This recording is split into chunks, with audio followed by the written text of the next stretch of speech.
industry, they're not handing out record contracts anymore, which then kind of gives you, that's your business plan. That contract is in essence, your business plan. Right. They don't do that anymore. You know, I mean, it happens still, but it's not as frequent. Artists are now self-producing. So you've got to sit down and say, okay, we're a band. First of all, how do we want to operate as a band? Are we all going to write songs, or am I going to write songs, or are you going to write the songs? Okay, so you have to start with that building block. Then you've got to work to the next building block. How are we going to manage our touring? Are we going to tour? Are we going to tour locally? Where are we going to record? When are we going to record? What songs are we going to record? Who are we going to record with? Do we need to get an attorney? Do we need to get an attorney to come in to help us find a manager and to secure that deal? Do we need to bring in an attorney to write an agreement between all of us on what our rules are? Once we record music, who's going to own it? Who's going to own the sound recording copyright? Is all the band going to own the sound recording copyright? Who's going to own the copyright for the written music? Is it going to be all of the people who wrote it? Is it going to be one of the persons that wrote it? Are we going to include the person that produced our record as one of the copyright owners? So you've got to start thinking about all of these different issues that at one point in time you had an A&R guy sign you to the record label, you never thought about it, but now you have to start thinking. And you just went off and focused on what you did. Focused on what you did, but you've got to now think about all these things. So if that's not an area of expertise you have, then you need to start collaborating with a business manager and with a manager and with an attorney so that you can start to put that plan together. I worked at SBA as a coach for a number of years, and the people who walked through the door that had the worst business plans were artists, which is the reason why SBA gave the least amount of funding to music artists. And at SBA, the business plan is the bread and butter. Right. So what can we do in terms of giving directives to music artists that are trying to put together a business plan? Where does one start out?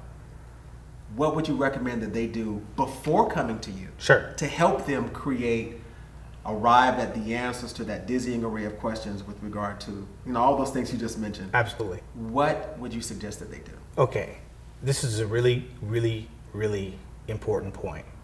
Before you want to think about spending your hard-earned time and money on bringing in an attorney or going to a manager or putting yourself in a position where you're ready to start developing your business plan, you've got to be good at what you do.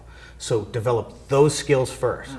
So if you're an artist, man, work on your music. If you're a producer, work on your production techniques. Get good at what you do, okay? Because there's a lot of people out there who want to do what you do. So you don't have to be the best in the world. It's not always the most talented people that make the breakthrough. It's oftentimes a mix of talent and desire and drive and the ability not to give up. But you've got to get good at what you do.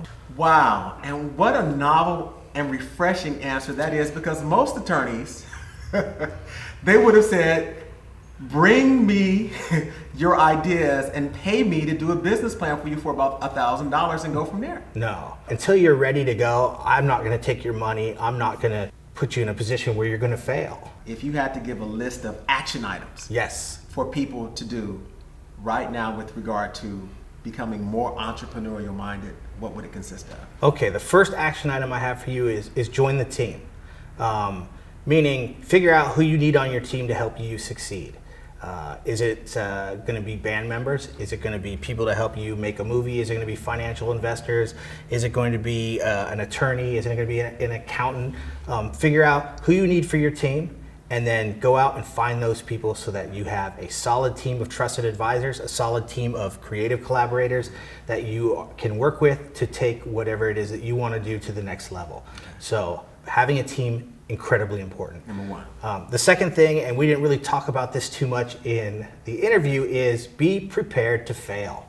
The entertainment industry is all about failing.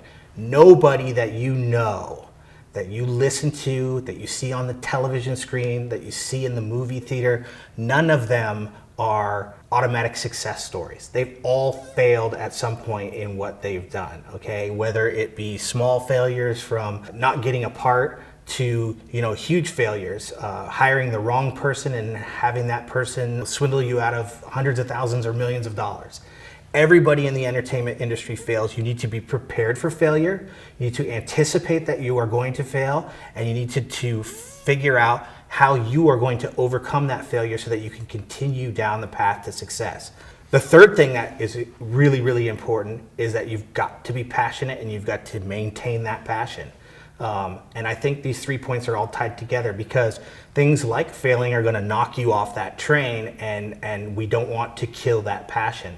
So it's really important that whatever you're doing, you have to stay passionate. I am making the general assumption that if you want to be in the entertainment industry, that you naturally are starting out as passionate as you can possibly be. This is not an industry where you can just kind of get by. If you are not passionate, if you are not excited, if you are not filled with ideas and creativity right from the very beginning, probably not the industry for you, right? The 3 key components of, joining the right team, having the right team around you, being prepared to fail and accepting failure because it's going to happen, and then maintaining that passion, in whatever it is that you want to do. Those are the 3 things that I think are really kind of keys to success. That's excellent. And that's a wrap. Thank you for your time. Fantastic. Thank you. Thank you.